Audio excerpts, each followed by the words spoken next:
by. Now, as opposed to the previous repot, we have something considerably bigger this time. A lot bigger. And this has been in its pot far too long. The media's set like concrete.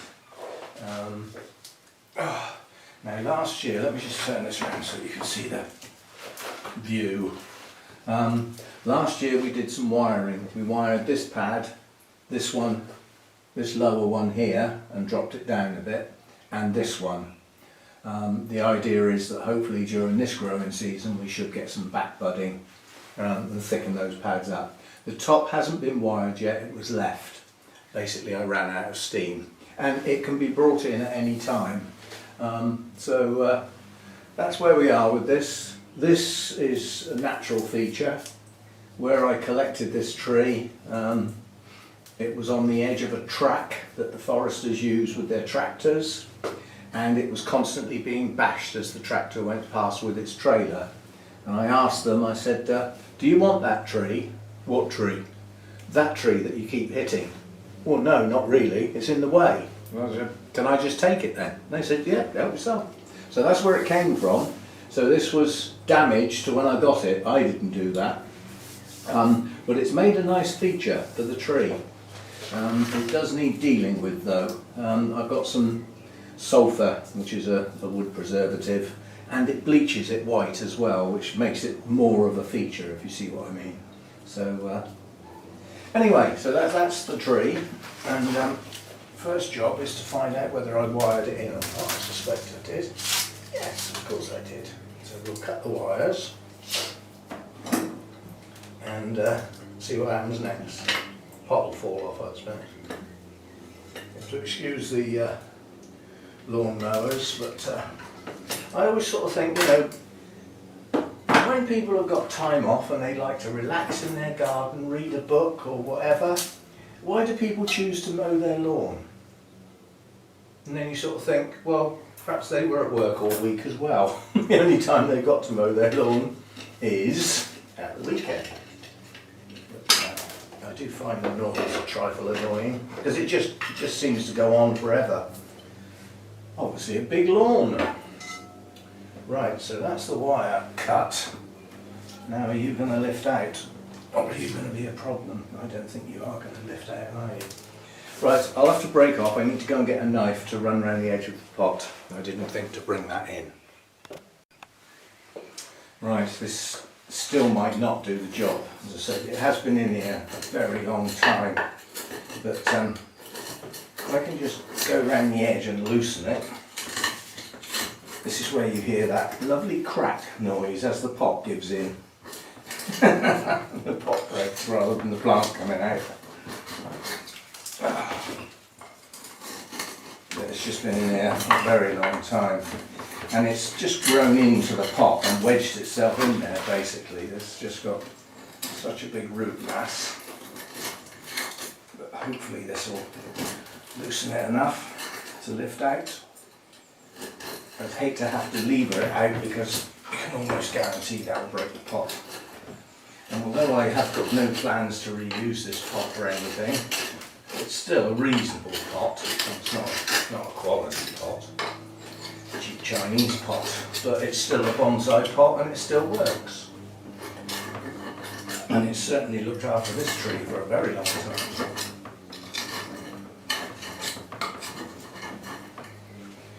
Now are you going to come out?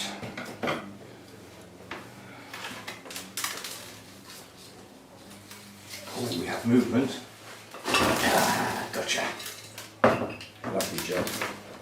Right, now the first thing is, there's something very important in the pot that we have to keep. And that's part of it. We will keep that bit, it's special.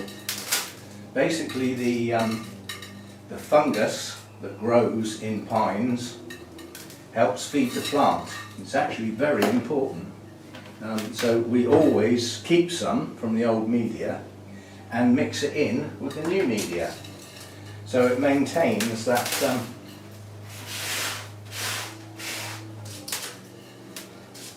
stuff. So the word's gone. I'll put a pop-up up. The word has just gone, I'm afraid, completely gone. But nonetheless, this little bit of stuff over here. Now what I've got to do is see if there's any more easily accessible. Oh, we have some lovely healthy roots here. We've also got a slug which we could do without. So we'll dispose of that straight away. Right,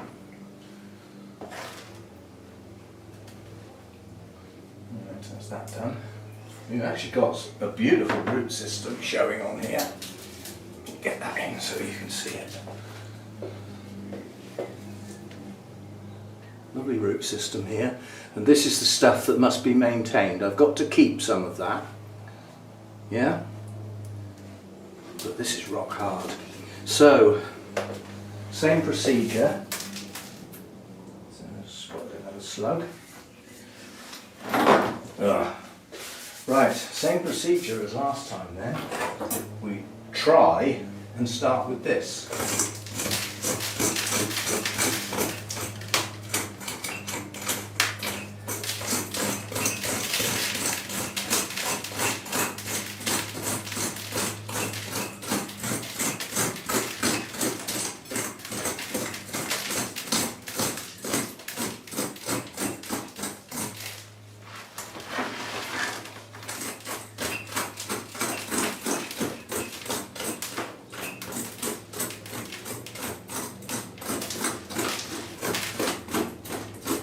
Effectively coming away from the centre again helps comb the roots into that direction, and also gives you a clue which ones were not heading in that direction. And obviously this has been in the pot so long, an awful lot of those nice healthy roots have been running round the inside of the pot, forming a circle, which is not ideal, but that's what they've done. And that's what I'm going to have to work with. So I'm just trying to get all the moss, teasing the moss out of the bits. And what we should be able to do now is get the wire out.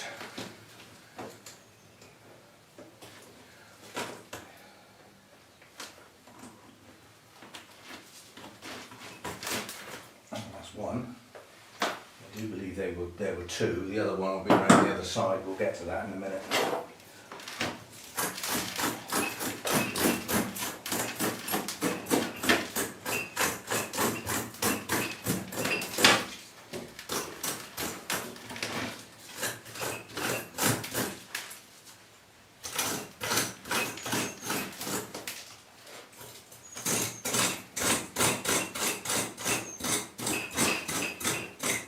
Concrete, but at least it's coming apart.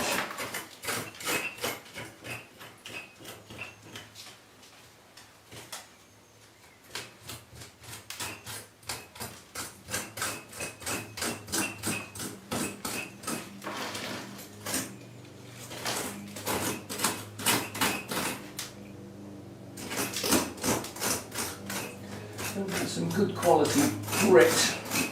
Last time this was done.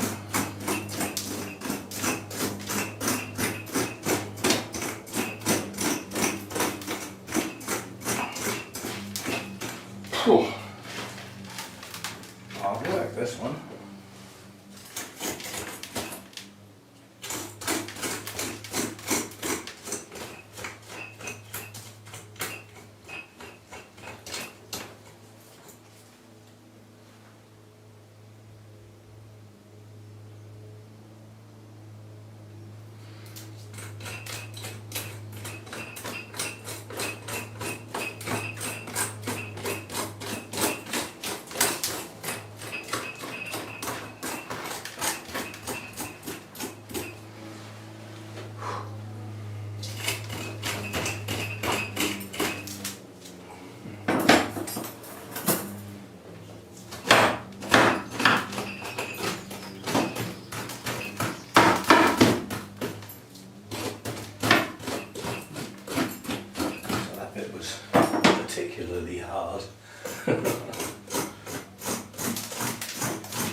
going on underneath.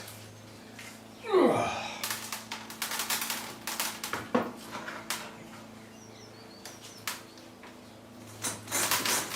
going to comb the centre first to see what comes out, and then see if we can untangle some of these. I don't think we will. I think they'll just come off as a ring and I'm going to lose them. But they will regrow. Yeah, they're just going to come off. They will regrow. You know, that's probably about 8 years worth of growth there. And we've got to revitalise the root system, basically. Get it to start growing a new root system, which it will do very quickly. As long as it gets in some media that it likes, it will get going again. You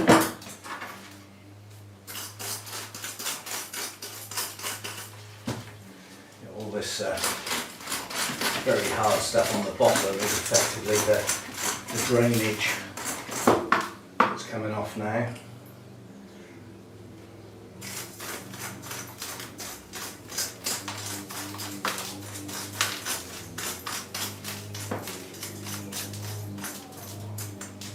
Oh, right, that'll do.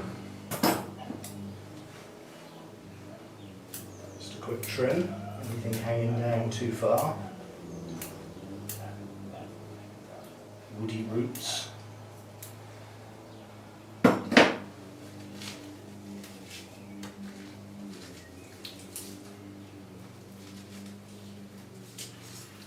Right. Here we go.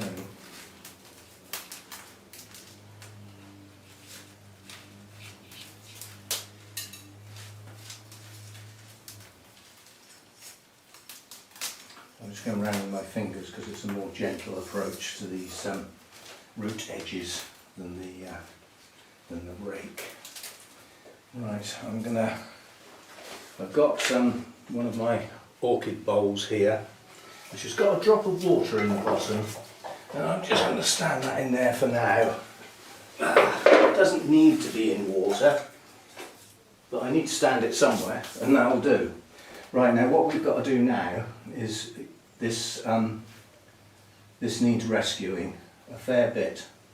We've got to re-establish all of this stuff into the new media. So the more of it I can put to one side, the better. I need something to put it in. I'm going to get everything dirty here, aren't I? All my orchid stuff. Just looking for the fibrous bits like this, because they will get going quickly. Found one of those. Good. Save making a new one. And there's the other one. Jolly good.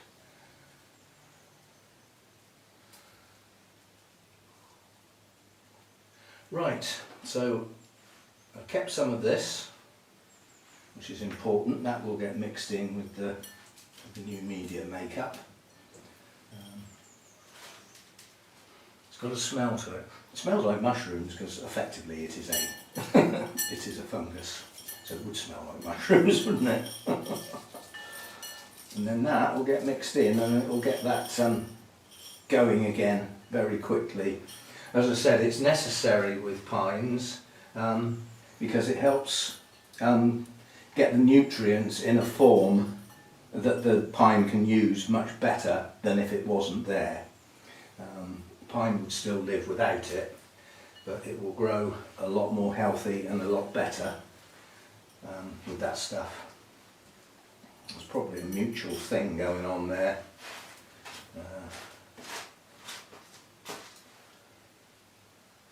Right, that'll do. Let me get some. Right, I shall go and get rid of this lot. Preferably not with my tools in it. I counted them in. The easiest way to lose tools is to chuck your tools out with your bonsai rubbish. and then we'll come back and we'll have a look at the pot I've got for this to go in. And the problem I've got is I'll have to pre-mix the media in my bucket because I need quite a lot this time. It's quite a large pot, whereas last time I could just have little spots around. But if you want to know the mix that I used, I'll put the previous repotting video as an end video to this particular one. So when you get to the end of this one, there'll be a link that pops up that you can go and have a look at that video and scroll forward or whatever till you get to the part where I mixed up the media. The mix will be the same, be a bit heavier on the grit, but the mix will basically be the same, so you can see what goes into it. But I can't do that this time because I won't have enough room. Right, I'll be back. Okay, I've mixed up all my stuff up in the corner. Got some grit for drainage and some top dressing. And this is the pot I found in the shed. Now unfortunately this pot does have a front and a back because it's got a chip, which is probably why I got this cheap. It's a glazed pot. For a pine, unglazed might be good, but it's rugged looking. You know, it's got that bronzy feel to it, you know, with some added glaze, markings. So it's got a sort of rugged look about it. But it's what there is, basically. And the other pots I was looking at, I really wanted a rectangle pot with quite steep sides so that I could have a bigger root run. Can't do that. So basically, I think years ago when I bought this pot, I might have bought it with that pine in mind, in the future, if you see what I mean.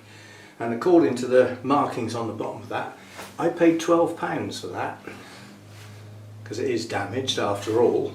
But the pots I were looking at, you know, rectangle, the size I needed, I was looking at £80–90, and that's an awful lot of money for a pot.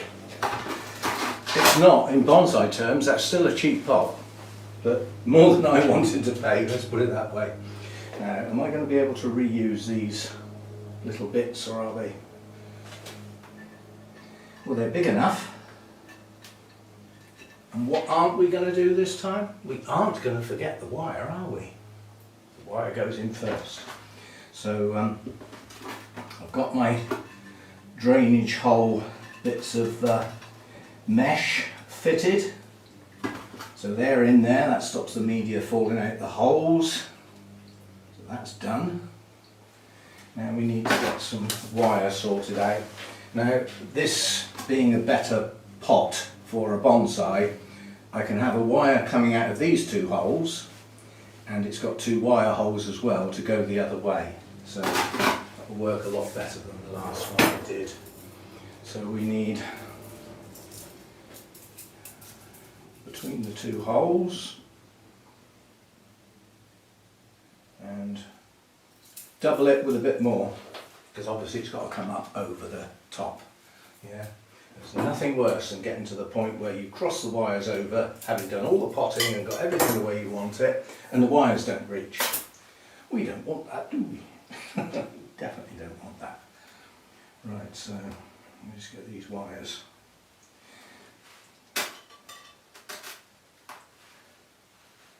Nice and upright.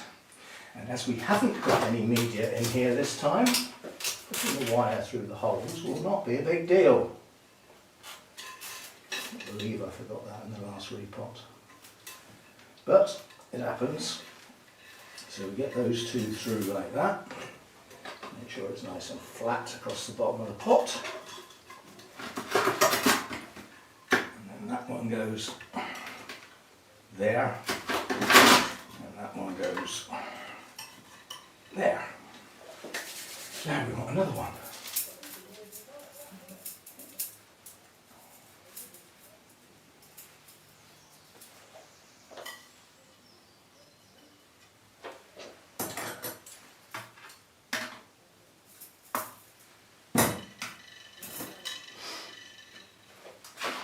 Right.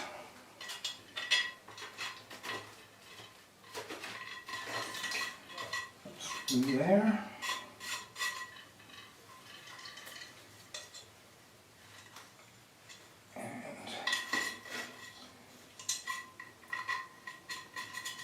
through there. Nice and flat across the bottom of the pot.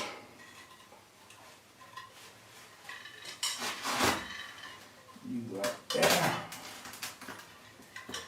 And you go out there. Right, so that's our pot prepared. Right, now as I said, I brought in a layer of grit to the base of the pot. There's a guess how much I needed. This is just a drainage layer, nothing more. It just means that when I'm putting a whole watering can full of water in here in the warm weather, it's got somewhere to sit while it finds those holes and drains out. So that's the idea of that layer. Quite honestly, the bit that's left over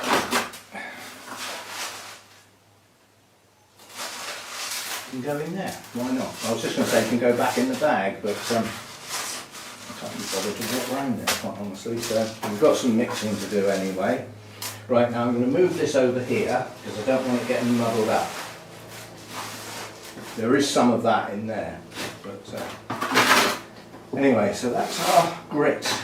Now, this has already had a thorough mixing, but it's had a mixing without a vital ingredient, which is this stuff. So that's got to go in there. Doesn't matter where it goes as long as it's in there, and it will populate the whole of the pot and help feed the pine roots. As long as there's some in there, it will get going. Right, there we go. Now, we want a nice mound in the middle for our tree to sit on. Let me just make sure I've got this pot the right way round, yes. Chip at the back, not at the front. Right, just let that drip for a bit. Find out if our mound is big enough.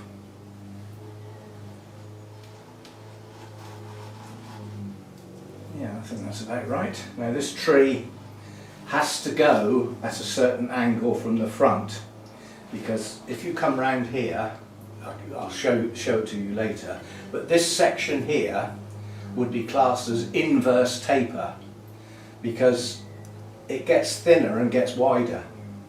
However, from here it gradually tapers throughout the whole of the tree and it shows off this bit to its best. So it has to go at that angle. It has to be just right. It also needs to be upright from both sides. The idea of this being a windswept mountainside pine is achieved by the way that the branches sweep away and the tree leans into what would be the bad weather. I don't need to help that, so this part can stay upright. I don't want the whole tree leaning, if you see what I mean. I mean, it could work, but that's not how I like it. I like it like that. So there we go. Right, let's start filling up and hope we have enough.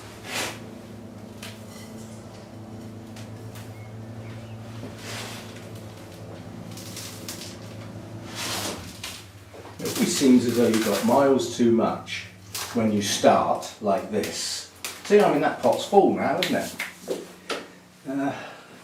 Until we start doing this, which is making sure the media gets between all the roots, finds its way in underneath, just basically fills in all the gaps and makes sure there's no air gaps or pockets or anything, and that the media fills every bit of the pot. That's the idea. Make sure it gets in all the little crevices.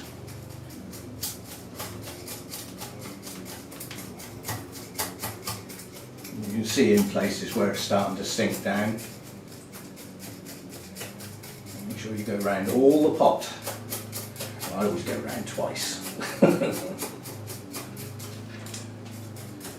Just make sure it's in there. Next job, edges. make sure it's firm. This is where the roots will head for. The roots will head for those edges, as you saw when it came out of the pot. So that's where the media needs to be nice and firm. Right, check that the tree hasn't moved. It's still where I want it that way. It's where I want it that way. Now we make sure it stays there. So tease the wire up. Tease the wire up. It will find its way between the roots until it can't go any further. And then we will, where's a place where it will hide? It will hide there. So I'm actually thinking about where this wire, where the twist is. Because wherever the twist is, if you can bury it, it's much nicer than having to look at it. Right. Cut the long dangly bits off.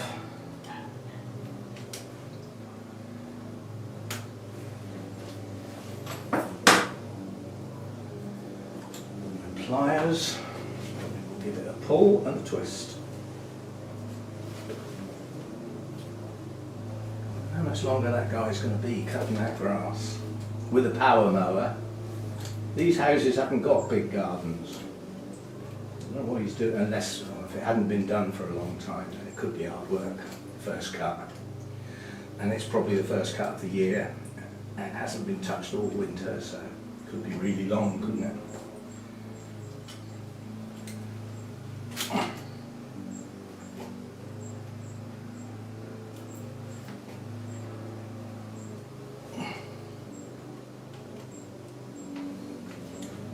Right, so there we go, that's one. Cut most of that off. Once it's twisted, it's not going to come undone. And then we can push that down into there. It's gone in between two roots, so that's good. And then the other one, so I'm just working out which would be the best side to go. Side, I think. Right, so a bit of a pull coming up between the roots, and again here, a bit of a pull.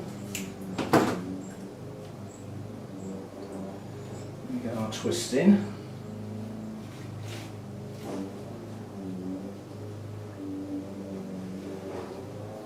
I think he's been cutting that lawn since about 10 o'clock this morning. It's now afternoon. Unless he's doing everybody's.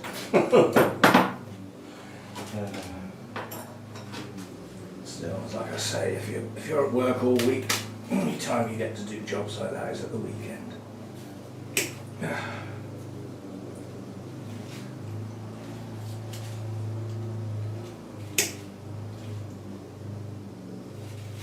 Where I used to live, somebody used to do their lawn. They had people coming round at the weekend, you know, having a barbecue or something like that. Used to do his lawn Friday evening when he got home from work. Now, although to some people that might be a bit annoying, it's only 5:30, 6 o'clock, isn't it? It's not like everybody's in bed. And that way, he didn't cut the lawn at the weekend. And it was ready for the weekend, nice and freshly mown.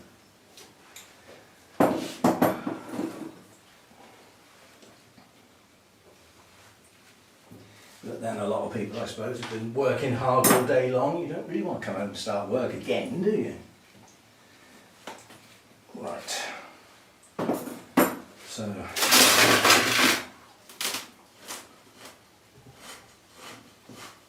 just making extra sure that this is well pressed down where the roots are going to go, nice and firm.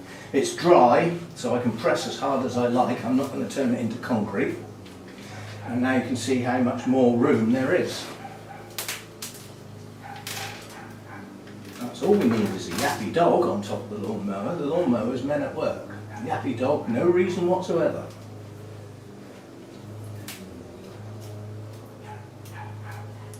Why is it always little dogs bark?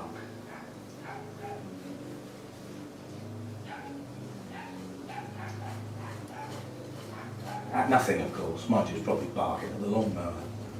Sort of fair enough, I suppose. Right, so that's it. I've left a lip, yeah? so that the water doesn't wash everything off, and then I'm going to top dress it, and that's helps keep the weeds down and just sort of tops it off, makes it look nice. First time I water it, it'll wash off the edges. Now this is dry, this media, so this will now get a really good water until I see water pouring out of those drainage holes. And then it can be left to sit for a while, let those roots re-establish themselves.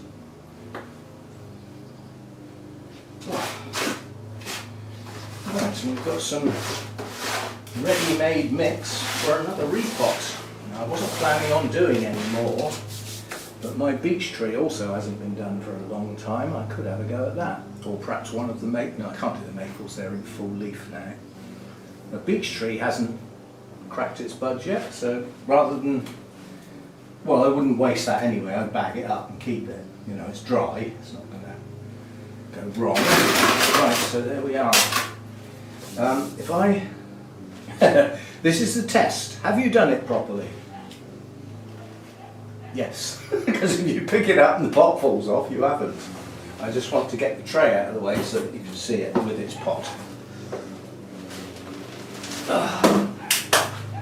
Right, so there we go. Nice new pot. And it's one of my better trees, this one. As I said, given it was a collected tree, you know, I've been working on it for quite a few years now, and it's coming on. It got neglected for about 4 years, got completely out of shape, and for the last 2 or 3 years I've been desperately trying to get it back into shape, which means pushing it back to set the pads up again, because they were all elongated shoots, and I've gradually sort of pinched them back, got some back budding, and it's starting to thicken up now. And having sort of wired these pads into shape now, it's starting to look not bad at all. It's coming, you know, it's getting there. Whereas before it was wild and unkempt. So the purpose of the shape is this part of the tree, that side, is facing the weather, the bad weather coming in on the mountain side. And all the rest of the tree is being swept away by that weather, so everything else moves away. And when I wire this, I'll take this in so that it's a lot tighter, and that will maintain that curve there, and then shape this so that it forms that nice line down through there. But that's not an immediate issue, so there we go. Now we clean up the mess. The good bit. Yeah, so my Scot pine, it has a nickname, Lightning Strike. Donkey's years ago it went to a show and people started giving their trees an extra little bit, you know. So I decided to call it Lightning Strike because it does look a bit like that. So it's been hit by lightning rather than hit by a tractor trailer. See you next time. Thanks for dropping by.